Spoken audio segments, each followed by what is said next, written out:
Nagina seat से सांसद बन चुके हैं चंद्रशेखर आजाद। सांसदें मिलते ही चंद्रशेखर का दिखा कैसा तेवर, पहले बयान में ही दे डाली कैसी चेतावनी। चंद्रशेखर आजाद अपने तीखे तेवर के लिए जाने जाते हैं। चंद्रशेखर आजाद ने सड़क से संसद तक का सफर अब पूरा कर लिया है, क्योंकि नगीना लोकसभा सीट की जनता ने उन्हें अपना नेता चुनकर सांसद बना दिया है। सांसदें मिलने के बाद चंद्रशेखर आजाद ने अपना पहला बयान दिया है, जिसमें उन्होंने अपने तेवर जाहिर किए हैं। चंद्रशेखर आजाद ने अपने पहले बयान में बनने वाली नई सरकार और जनता के बारे में काफी कुछ कहा है। साथ ही ऐसी चेतावनी भी दे डाली है जिसे सुनकर शायद उनके विरोधियों के पसीने छूट जाएं। आपको लगता है कि अम्बेडकरवाद देश की जरूरत है? अम्बेडकरवाद को समझिए, समता, समानता, बंधुत्व, भाईचारा, मैत्री, हर इंसान को बुनियादी सुविधाएं और सम्मान का जीवन मिले। और ये हमारी जिम्मेदारी है कि अगर गवर्नमेंट कोई काम करे तो वो जाति धर्म से ऊपर उठ के सभी के लिए हो। गवर्नमेंट की कोई पॉलिसी ऐसी ना हो जिसमें किसी का कोई नुकसान हो। निगेटिव सोच के साथ गवर्नमेंट काम ना करे, पॉजिटिव सोच के साथ काम करे। देश की आजादी के इतने साल बाद भी अगर लोग लंबे समय से बुनियादी सुविधाओं से वंचित हैं तो इसके लिए सरकारें जिम्मेदार हैं। अब वो बुनियादी सुविधाओं पर बात भी होगी और नए अवसर कैसे तैयार हों। देश का नौजवान सड़कों पर है, बेरोजगार है, देश का किसान परेशान है, न्यूनतम मजदूरी नहीं मिल रही है और ना ही रोजगार है लोगों पे। लोग सुबह उठ के जाते हैं बिकने के लिए, लेकिन कोई खरीदने वाला नहीं होता, क्योंकि देश में 80 करोड़ से ज्यादा लोग ऐसे हैं जो हैंड टू माउथ है। अभी सबके लिए काम करना है। महिला सशक्त हों और सुरक्षित हों। दिल्ली में भी महिलाएं सुरक्षित नहीं है। उन महिलाओं को फील कराना है कि वो भी इस देश में बराबर की इज्जत के साथ जिए। अभी तो सरकार ने सब झूठे वादे किए हैं।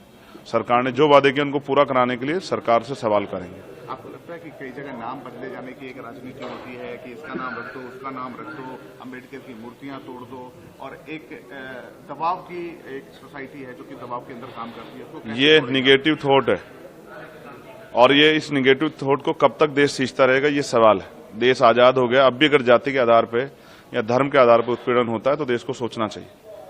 लोग इंसान है और इंसानों की वैल्यू होनी चाहिए। अगर कोई जाति धर्म के नाम पे किसी का के साथ शोषण करेगा तो ये एक्सेप्ट नहीं किया जाएगा। और लोग मरने के लिए पैदा नहीं हुए, चाहे वो माँ सोने की चम्मच से दूध पिलाने वाली माँ हो या चाहे वो टूटी चम्मच से, हर माँ को अपने बेटे से प्यार है। सबकी जीवन सुरक्षित होना चाहिए। एक आखिरी सवाल है आपसे। मेरे जैसे बहुत सारे लोगों की जरूरत है और मैं प्रयास करूंगा आजाद समाज पार्टी के जरिए वो पार्लियामेंट में आए। एक आखिरी सवाल है। प्रधानमंत्री मोदी कहते हैं कि ईवीएम में किसी ने दोष नहीं दिया इस बार के रिजल्ट में। आपको लगता है कि ईवीएम में कुछ गड़बड़ी है या फिर ऑपोजिशन का एक बहुत बड़ा चिन्ह है ईवीएम? देखिए, जिन चीजों पे संदेह होता है उन पर चर्चा होती है। पिछली बार भी बहुत सारी चर्चा हुई थी और चर्चा होनी इसलिए भी जरूरी है क्योंकि ये लोकतंत्र ही हमारी सबसे बड़ी पूंजी है।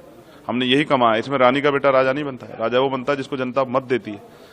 तो अगर कहीं भी संदेह होता है तो उस पर सवाल खड़े होने चाहिए और उसका जवाब उसको इलेक्शन कमीशन को भी और सरकार को देना चाहिए। एक्सपेंशन कैसे करेंगे यूपी में? बहुत मेहनत करेंगे, गांव-गांव जाएंगे, लोगों को जोड़ेंगे, पूरे देश में करेंगे।